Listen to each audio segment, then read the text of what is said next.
Olá! Em uma situação de desastre ambiental, a gente sabe que cada segundo conta. A ajuda precisa ser rápida. Mas o que acontece quando a própria burocracia se torna um obstáculo? É exatamente sobre isso que vamos conversar hoje, a partir de um estudo de caso aqui do Brasil que analisa os desafios e principalmente as inovações na resposta da Defesa Civil. Toda a nossa análise de hoje é baseada em um projeto de intervenção muito bem elaborado. Foi um trabalho da Lívia Rego de Castro Santos, com orientação do professor Fernando Guilhom de Castro, apresentado na especialização em Gestão Pública em Proteção e Defesa Civil da Universidade Federal de Juiz de Fora. Vamos juntos, então, explorar os pontos mais importantes dessa pesquisa. O ponto de partida do estudo é essa pergunta que vemos na tela, e ela é bem direta, não é? O que acontece quando a burocracia fica no meio do caminho, entre uma pessoa que perdeu tudo e a chance de ter um teto de novo? É essa realidade que vamos investigar agora, por meio de um caso bem específico. Bom, vamos começar. Primeiro, o cenário da crise. Nosso estudo de caso acontece na cidade de Teófilo Otoni, em Minas Gerais. E não é um lugar escolhido ao acaso. É uma comunidade que, infelizmente, já enfrentou muitas vezes as consequências severas de desastres ambientais. Por isso mesmo, se torna um local fundamental para a gente entender os desafios da resposta a emergências no Brasil. Certo.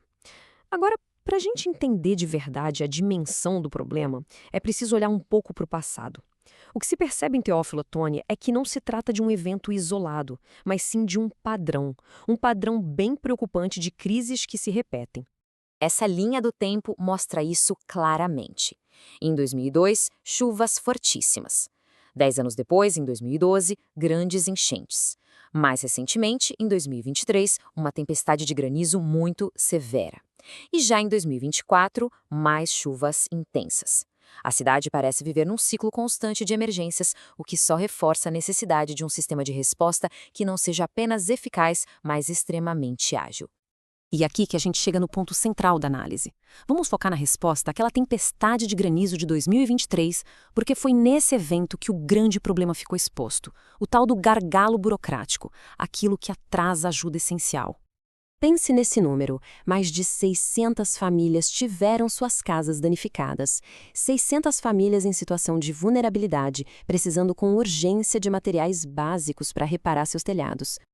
E aí vem o dado mais impactante. A ajuda, como telhas e outros materiais, demorou cerca de 90 dias para chegar. 90 dias!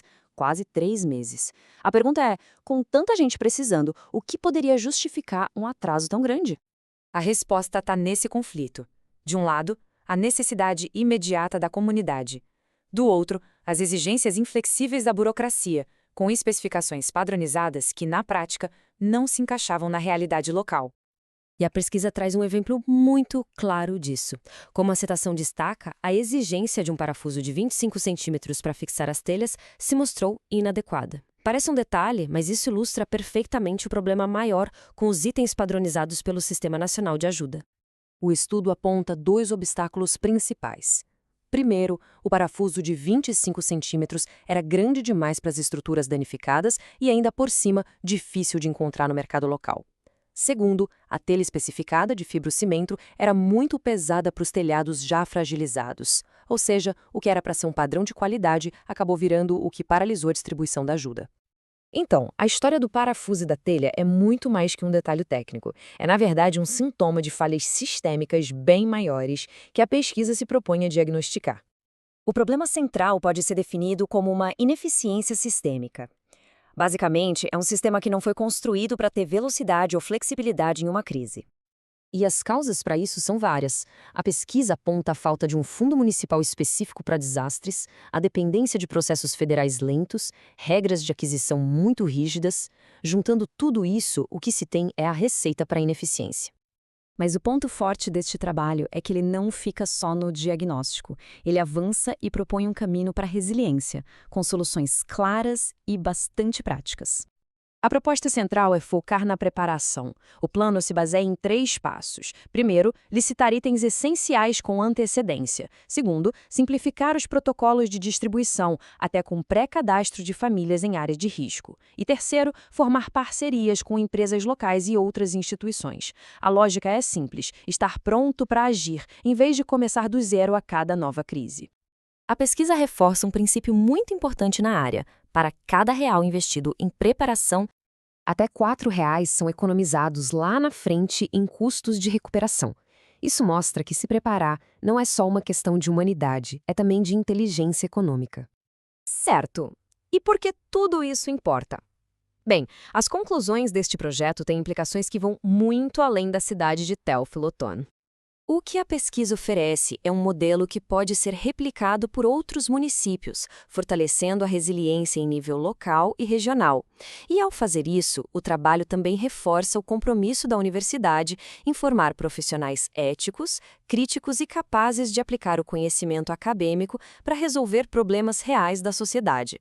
Sem dúvida, é um excelente exemplo de trabalho acadêmico de alta qualidade, com aplicações diretas e muito positivas no mundo real. Se esta análise foi útil e informativa, fica o convite para ajudar a disseminar esse conhecimento. Siga o canal para mais conteúdos, curta este material e compartilhe. Assim, mais pessoas podem entender a importância da preparação e da eficiência na ajuda humanitária. Um ponto importante a ser mencionado é que este conteúdo é uma síntese automatizada, criada com o apoio de inteligência artificial, com base no documento de pesquisa original. E finalizamos com uma questão para reflexão. Como as nossas comunidades podem encontrar um equilíbrio entre a necessidade de regras e fiscalização e a necessidade humana, urgente, de ajuda em uma crise? No mundo onde os desastres ambientais são cada vez mais frequentes, encontrar essa resposta é mais crucial do que nunca.